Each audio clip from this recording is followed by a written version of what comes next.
እንኳን ለጾመ ነነዌ በሰላም በፍቅር በአንድነት ከሞት አርቆ በሕይወት አቆይቶ አደረሳችሁ።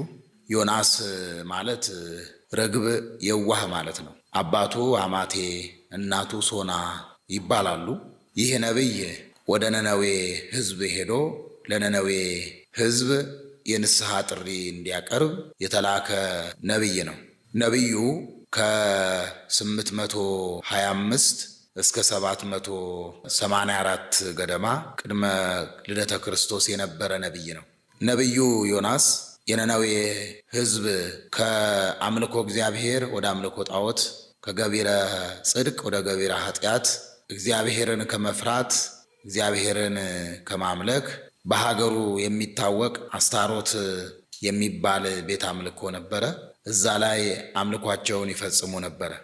ይቺ ነነዌ የምትባል ሀገር ናምሩድ የመሰረታት የአሦራውያን ዋና ከተማ እንደነበረች ሊቃውንት ይናገራሉ።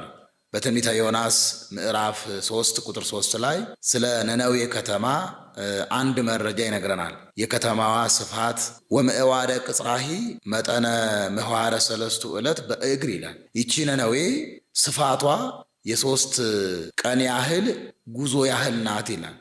ይቺ ከተማ ኃጢአቷ ታውቋል። ኃጢአቷም ደግሞ አስታሮት የሚባል ትልቅ የጣዖት ቤት ነበራቸው። ከዛ እየገቡ ይወድቁ፣ ይነሱ፣ ይበሉ፣ ይጠጡ፣ ይጨፍሩ ነበረ። አምላካችን እግዚአብሔር እንዲህ አለ፣ ወአርገ እከዮሙ ሀቤየ። የነነዌ ሕዝብ በነነዌ ከተማ የሚኖሩ ሕዝብ ኃጢአታቸው፣ በደላቸው፣ ክፋታቸው ወደ እኔ ደርሰዋል። እስከ 3 ዕለት ትትገፈታ በነነዌ፣ እስከ 3 ቀን ድረስ ነነዌ ከተማ ትገለበጣለች ብለህ ከዚያ ከከተማው ደርሰ